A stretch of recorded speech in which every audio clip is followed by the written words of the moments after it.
The Cleveland Browns are already off to a very intriguing start to the year, but let's actually talk about a records prediction, their draft class overview, as well as a nice look at their roster. My name is Alex, and I'm going to be doing this for every single team, and I've already done it for quite a few. So if you guys have other teams that you love, going to be doing it for every single one of them. Let's jump right into this, though, with the draft class, and starts out with a massive trade, right? Number 2 overall. You end up trading back. You end up getting a future first, and you end up getting Mason Graham. Of course, there are other picks as well that were involved, and we'll be talking about those as time goes on. But Mason Graham and an extra first and an extra second is an intriguing trade for Travis Hunter. For me, I wasn't a huge fan of it. The more I kind of think of it, of course, I do think in the defensive system, Mason Graham should have a lot of success. I personally wasn't the highest on him. I still thought he was a very solid player, maybe like in that top 20 to 15 range. But to lose out on Travis Hunter and the potential that he brings to the table, I do worry that it was a little bit more focused on just like pick value than actual value of the players. It felt like a little bit more quantity than quality. And for a team as good as Cleveland, I honestly think they were in a good position to go after quality over quantity. But they ended up going this way. Mason Graham, that first pick, far from a bad player. But again, I do think at the cost, it is certainly debatable. It was a very, very good trade in terms of value, but at the same time, what ended up netting from the equation was a little bit less than what I was hoping for. Then at number 33, shout out to my high school Oaks Christian. You guys ended up getting Carson Schwezinger, linebacker to UCLA. Carson's a very, very solid linebacker, great athlete. Again, a player who I did not think was worth a late first. And to me, this kind of screamed that they were looking at Jahad Campbell. And of course, with JOK's future, not necessarily instilled on the team, I do think that Schwezinger, with his build and with his overall flexibility, could end up being something truly special. At number 36, we have Quinshon Judkins. And yeah, I mean, I loved Quinshon coming out. Of course, he ends up having some tomfoolery that gets him locked up. We'll see if there's going to be a suspension from that. I assume there probably will be, but the NFL, for some reason, knows how to keep players that should be serving some time out and about. One of my former friends from SMU is a perfect example of that. But, Quinshon talent is all there. It's just, I don't know why the hell you have to have domestic abuse and battery. I just don't understand why it's that hard to be a good person. I hate to say it. But then you have Harold Fannin Jr. in that third round. I love Harold Fannin Jr. He was essentially tight end 2/3 for me. I think he's fantastic, and I honestly love the fit. Then you look at Dylan Gabriel, and of course, when you look at it through Shadur Sanders, like through the lens of Shadur Sanders, it is certainly worrisome to see a bit of division within the locker room, of course, or within the organization, not the locker room, excuse me. It's just not the situation you want, where your staff chooses Dylan Gabriel and then it's essentially an ownership force move to go and spend your later draft capital to get Shadur Sanders. And I did have Shadur notably higher than Dylan. I really like Dylan. He was my QB1 at the start of the year, just because I love what he can actually do as a thrower of the football. And he's very elusive, but I do think that his progression did not take the step that I was looking for at Oregon. But then you had Dylan Sampson sandwiched between the two. And based on the current news of Quinshon Judkins, Dylan Sampson might have a larger role than what we expect. So that is going to be that draft class right there. Let's look at the offense, starting from the skill positions, going to the line, and then going to line to skill position for that defense. I mean, again, the best thing about this picture right here, and you'll be seeing it on the next slide as well, there's nobody who is notable up for a contract. That is crazy. I mean, first off, you will have probably multiple years of just continuous impact. But let's talk about this quarterback position, Joe Flacco, along with a multitude of other players. It's probably the deepest quarterback room when you think about it, but maybe not remotely good enough to have at the top. You got Joe Flacco, Kenny Pickett, then you have the two rookies, and then Deshaun Watson on IR. I mean, it's just 5 QBs. And if any of them go, another team's picking them up, right? Joe Flacco is just proven to be old but gold. How much longer can you survive at that rate? And then, Kenny Pickett, not necessarily built to be a starter. Dylan Gabriel, I mean, he's small. And then Shadur Sanders is probably the one who I think has the most potential to start on the team. And even with that, there are pieces of this team that I don't necessarily love. But you look at the running back room, we already highlighted Quinshon Judkins with the off the field concerns. Of course, you have Dylan Sampson in there as well. And you do end up having another really solid option. Technically, Jerome Ford's listed above Quinshon, but at the same time, I do kind of think that they're more so lightning thunder approach. But yeah, you got Dylan Sampson behind him and Pierre Strong. Overall, if Quinshon can just get his head on right, which I mean currently doesn't look like it, but fingers crossed, it's going to be a very, very solid room. And I'm excited for it. I drafted Quinshon in both. I'm only in 2 fantasy leagues, and I drafted him in both, and both pretty early because they were dynasty leagues. But so fingers crossed there. I have something more than just emotional skin or just standard skin in the game. It's a actual tangential to my life. But let's talk about the fullback position. Troy Hairston. I mean, new addition, not going to be somebody who I really focus too much on. However, with Harold Fannin on the team, being able to use a fullback / H-back role, I do think there's going to be some competition there. Speaking of that tight end room, might as well jump to that. I usually go receivers first, but David Njoku, I mean, as long as the guy can stay healthy, he is a superstar. And I don't necessarily see that being a primary issue this year. And you got Harold Fannin right behind him. It's probably one of the better tight end duos for what people think of them. But behind that, you got Brendan Bates and Blake Whiteheart. I will say, outside of the top two, the depth is a little bit scary. And in this past draft, I thought there was a lot of really good talent that I would hope for them to have brought on somebody through free agency. Of course, with the preseason ending, there will be a lot of players who are on the market, and I'm sure maybe you can end up getting your tight end 3 there. Let's talk about the receiving room, though. Cedric Tillman listed as a number 1 boundary receiver, and he flashed. I mean, he ended up flashing last year. It's very good to see that, and he is kind of a complimentary number 2. I don't think he's going to end up being a 1, but you have Jerry Jeudy there as well, who in certain moments has flashed to be a true superstar the way we thought he was at Alabama. I think that there's a chance that he ends up taking that step again and really earning what we all think he should. But I mean, for right now, it's a pretty clear shot, especially if Quinshon is going to be dealing with some suspensions, for him to take a huge lead in terms of the target share. Deontay Johnson's listed as the starting slot, but I do have to mention Jamari Thrash, DeAndre Carter, as guys who I would want to see potentially there in case Deontay doesn't end up working out. I'm a Steelers fan. It is what it is, but Deontay doesn't really inspire any sort of confidence in me. Just gonna be honest, he is a journeyman for a reason. If he was really that good, he'd be on a team for a lot longer than what he has been in recent memory. But I love Jamari Thrash. I have to give him a shout out. I mean, honestly, one of the more underrated weapons from last year, and I saw that he was actually getting some first team reps for a minute there. So we'll see. But Jamari Thrash, got to give him a shout out. Let's look at the offensive line. Starting out that left tackle spot, DeJuan Jones. I mean, intriguing to see the transition from right to left. When you are that big, it's just, he is a mountain of a man. It's going to be very tough to stay healthy and continue to have the success that I think DeJuan Jones should have. I mean, he had those moments, and you got to see him grow in that final year at Ohio State to where I did really see that top end potential. I think he was about top 35 on my board. Of course, he ends up slipping because of some concerns to whether he actually loves football, but at the same time, I mean, so far it's been able to pay off. You got a starting tackle in the 4th round. Then we talk about Joel Bitonio. I mean, old but gold, man. Old but gold. Not necessarily the oldest guy in the world, but he was drafted in 2014, 10 years, pretty much 10 years older than DeJuan Jones. And then you go to the center spot, Ethan Pocic. I hope I'm saying that right. But behind him is Luke Whippler. I still have faith in my guy Luke.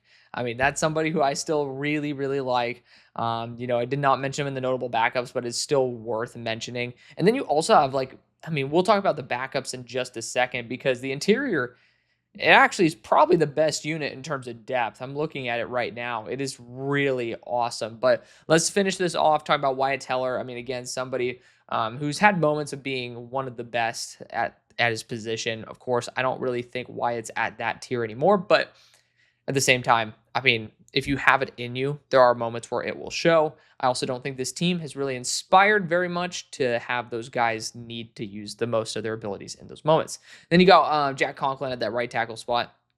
I love that when you guys ended up signing him the first time. So it's just good to continue seeing him be able to stay on that team. But this is why I want to be able to talk about that backup situation. If you look at your backup five, and I'm going to play a little bit with, I'm looking at our lads right now. I'm going to play a little bit with the order here. But I mean, right tackle, Julian Pearl's listed as tackle three. Personally, I think he should be envisioned for the left tackle, but who gives a crap? You also end up looking at Tevin Jenkins at the right guard spot, Luke Whippler at center, Zach Zinter, former third round pick, at that left guard spot, and then Cornelius Lucas at that left tackle spot for depth. I mean, just really good depth. And in the AFC North, you really do need that. So I think that's very good roster construction. I mean, there's some teams. I talked about the Bears prematurely too, because I ended up recording that before this by accident. But um, you know, their biggest issue on the defensive side is the depth. And for the offense, I mean, talk about quarterback depth. You have three running backs deep. I mean, tight ends, you're probably going to be able to just pick up a really solid one post, post the big cuts. And then you have a really good deep offensive line core. It's the last part that is the most awesome because not many teams really prioritize it in a way that I think they should, the way that y'all have. And of course, as a Steelers fan, it does hurt me a little bit. I do want my team to do something as good as that. But let's talk about that defense right there. Starting out with the defensive line, again, we're going to go the exact opposite direction. We would go from line to the skill positions. Isaiah McGuire. I mean, someone who y'all know I was a super fan of. And it's kind of crazy to see him actually be able to earn the starting role. I still thought they should have ended up trying to go after an edge rusher in this past class because it was unbelievably loaded. But I mean, we'll see. Maybe Isaiah McGuire is as good as I thought he was. I mean, he ended up popping off to me when he ended up destroying Broderick Jones in that game versus Georgia, Missouri versus Georgia. And since then, I mean, he's ended up being pretty solid for when he was on the field. So it's good to see some type of return on investment there because I put a little bit on the line, and y'all know a little bit more than a little. Y'all know I'm willing to go balls to the wall. Andrew Phillips. I mean, this past year, of course, I didn't know about the off the field concerns that caused him to drop up Braden Swinson. There's just certain players that I'll stick my neck out for. And Isaiah McGuire was one of them, and we'll see if it ends up working out. You got Malik Collins, Mason Graham on that interior. Really nice 1-2 punch there. Mike Hall, hopefully, hopefully he's available sometime soon. But you also have Shelby Harrison, Jawan Briggs. I love Jawan Briggs. Then we end up talking about the other defensive end spot, of course, the best player on the entire team, arguably one of the best, if not the best player in the NFL, pound for pound. That's Myles Garrett. He's just freaking insane. I mean, just too damn good. So, huge fan of that. Of course, you look at that linebacking core. You got Jordan Hicks and you got Carson Schwezinger. I mean, it just sucks. Like, JOK situation sucks, obviously. So, it is what it is. Carson Schwezinger, though, gave him already a shout out. And a shout out to my high school there. Jordan Hicks, really solid veteran, in my opinion. Not necessarily someone who I think should be a consistent starter, but, I would say I'd feel better about it if your next best linebacker wouldn't be Devin Bush or Mo Diabate. I would say there's just a little bit more that I'd want. Of course, I've got to mention Joe Tryon Shoyinka at that edge position. You guys got him on a shorter term contract. And I mean, I like that. It's a solid move. But at the same time, it's definitely a little bit out of character for a team that likes to have some beef on that edge core. Of course, you even have Cam Thomas, like Ellerson Smith. Man, I haven't seen that name in a hot minute. But continue on to the secondary spots. We have Denzel Ward. You got Greg Newsome, Martin Emerson. I could have ended up putting those positions as the best on the team. You guys have some awesome players.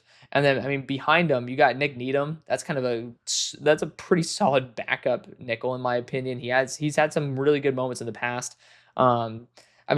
Cornerback wise, I love Cam Mitchell, so I'm gonna give him his flowers. I will say Tony Brown is not someone who inspires confidence in me, very similar to Terrell Smith, which I got some pushback on that. But I would say, again, looking at the depth chart position, like corner 3 usually gets on the field from time to time when you're going in like 4 wide out and stuff like that, even especially 5. There's just a little bit more of a concern there. But defensive back wise, you got Grant Delpit and Ronnie Hickman. Ronnie does scare me. Again, this is a team that used to have like 1,000 safeties that were all starter quality. It is kind of intriguing to see that take a step back. But when you get DeMonte Casey, I mean, talk about an amazing backup to have. I mean, as a Steelers fan, I really love what he ended up doing for us. Of course, you have Rayshawn Jenkins there as well. So you have good redundancy, but I will say the top end talent there is a little bit concerning. But let me know what you guys think. Let's jump right into the records prediction and see how you guys do. And starting out with the records prediction, yes, this is cumulative. And yes, we are starting out really bad. I mean, it's definitely not looking too pretty. I mean, you're in the toughest division, to be fair. I'm starting out in division. And you ended up what? The one other team I think you faced was the Bears, and the Bears are having Ben Johnson. So I've had a pretty skewed beginning to this, but it is very scary. I mean, you guys are in a very tough situation.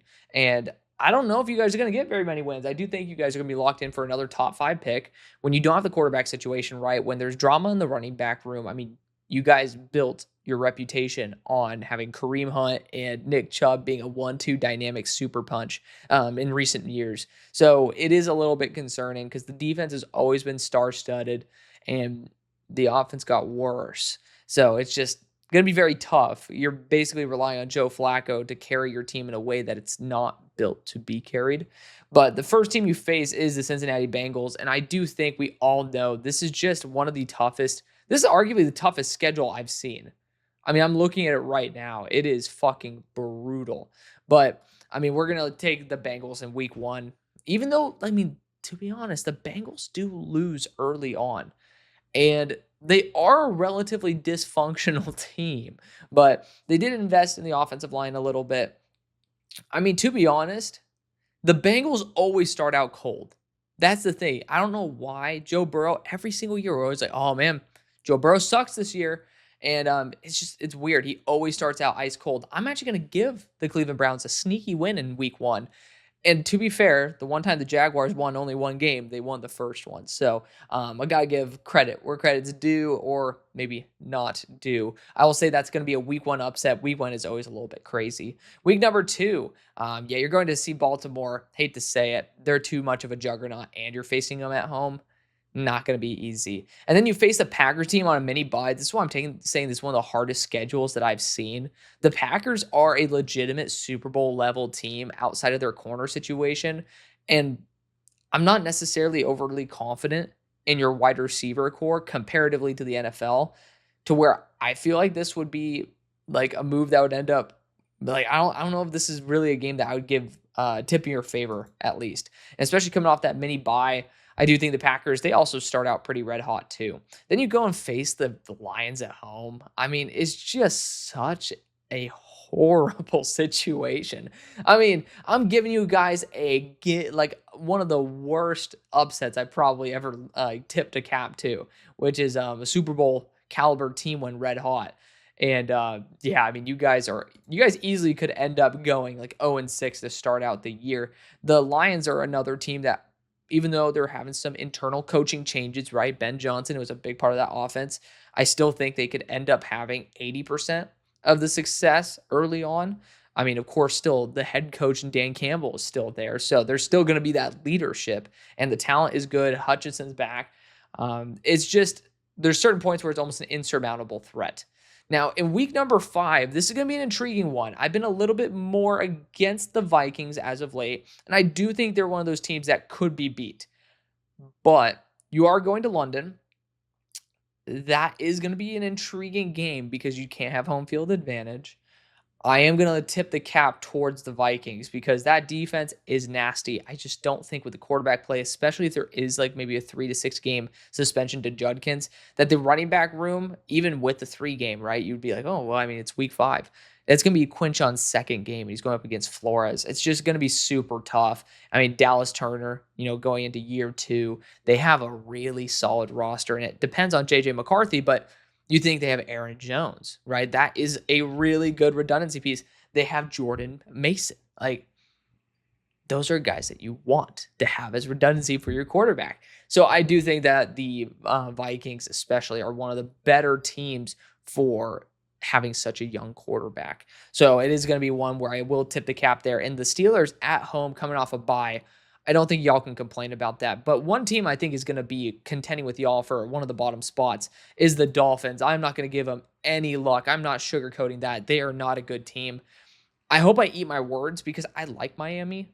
Like, it's a team that I like. I've wanted to funnily enough, people used to ask me what my dream job was, and I would say the GM of the Miami Dolphins. Like, that was my dream because they're be outside of football, looking at them as like an actual organization, they're one of the first, if not the first in the NFL to truly prioritize like an actually enjoyable workplace. So like shout out to them for like on outside the field, making a good environment, and everyone who I've met who's worked for the Dolphins have been absolutely awesome people. So, shout out to them as an organization, but as a football team, they're just struggling right now. It's at that point where they're too many talented players to just say we're giving up, but they're not talented enough as a roster in order to say we're going to try to make a push. And with all that drama as well, I mean, there was always the thing where it's like, oh, well, Mike ended up really pushing for Tua. So maybe there's some interorganizational drama over that whole situation because it just hasn't worked out. I do think that this is a spot where a more gritty team like the Browns could end up taking advantage. Week number 8, I'm actually going to be giving this game to the New England Patriots. You play them. It's Sunday. It was probably middle of the day. It's a middle of the day game. I mean, hate to say it, y'all don't really get very many of those that are going to be on prime time, but I do think the Patriots are just one of those rosters that's very underrated. I'm going to be giving them as much credit as possible. And again, one of the better teams in the NFL for what people want to talk about it. But you end up having a bye week and then face a team coming off a bye as well in the New York Jets at home. Now, New York Jets are going to have a brand new coaching staff, right? Like just whole entire pretty much new organization. They don't have a quarterback either, which is why I feel relatively confident in the fact that y'all could try to squeeze a game out here. But it is at their home. I'm going to leave this game for us to come back to because I want to ponder it a little bit more. Of course, you're facing one of the best teams in the NFL in the Ravens. I know it's the AFC North. Splits happen, but it's just sometimes they don't. And of all teams, I think Cleveland would be the team that just doesn't get the split. Week number 12, you face the Las Vegas Raiders when they're at home. I don't think the Raiders defense is that good. I just hate to say it. It's kind of one-dimensional and very focused on some of the star power rather than actually having some depth on the team. But I will say their offense is pretty damn lethal. And with Ashton Genty, I do think there's a chance that the Raiders could end up being one of those teams that ends up surprising us. At week 13, you guys face the San Francisco 49ers at home. Again, it's just another one of those teams where I think you're going to have some trouble because they're trying to prove something. Very similar to the Dolphins, except the Niners are still getting their stars here and there. You look at Malik Mustafa this past year. I mean, they ended up bringing on it with their first pick. So it's not like we're talking about Malik Mustafa level steal, but with Michael Williams, they're still adding players. And then I want to say Josh Sweat, Bryce Huff.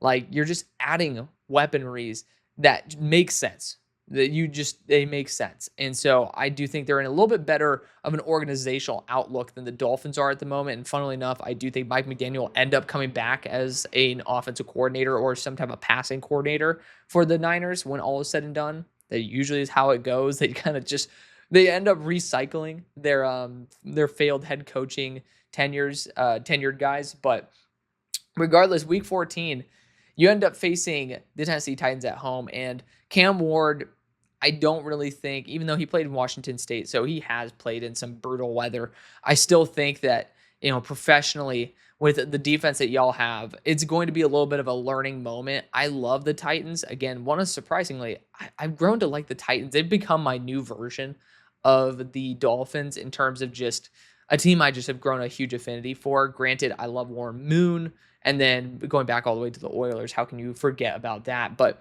I do think that there is still going to be a little bit of that little bit of the, I don't want to call it rust because that usually means that they're older, but a little bit of some newbiness that could end up being taken advantage of by a more veteran team, especially if you have Joe Flacco there. I think there could be some advantages towards that experience. Then, of course, you face the Bears at home. I mean, again, or at their home, not at your home. The Bears are just such a good team. If they end up having injuries to their defense, this is a surprising, sneaky upset potential game. But I also think that with all these guys getting cut, maybe their backups will end up improving. So we'll see. I mean, the Bears, I do really worry about it. I love Dennis Allen, but at the same time, injuries happen, and if your starting roster is not that good, there's only so much coaching can do for it. As week 16, you're facing the Buffalo Bills, and I mean, I want to give this game to y'all just for fun, but I can't. I want to, but I can't. It's technically possible for you to win week 17, but I think also Mike Tomlin's fighting for his job at this point. I mean, we just extended Omar Khan, so I do think that there's just that potential in the air for another Tomlin extension rather than necessarily having him on the chopping block.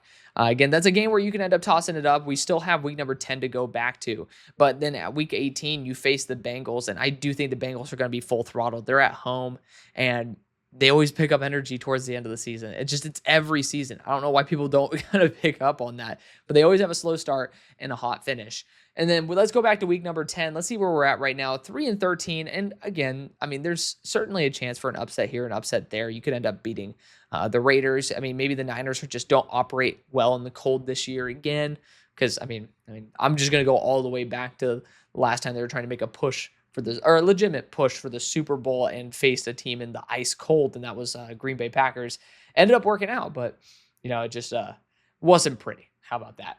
But week number 10, you're facing the Jets, and the Jets, it's tough because I think you guys should win this game, but also I don't think the Jets could go winless. They're also at home. I'm sure it's going to be a lot of preparation for this game. This is going to be a toss-up. Feel free to kind of pick and choose. This will be one where I'm going to revisit it with the Jets, but I will say that you guys will end off the season 3-14. It's just a lot of ambiguity, that quarterback situation, issues in the running back room. I mean, Deontay Johnson starting at slot wide receiver, and I mean, JOK, obviously the situation going on with him. I mean, it sucks. I mean, pretty much being medically put out for an indefinite period of time is just horrible. But again, thank you again for taking all the time and showing the love that you always do. See you later. Peace.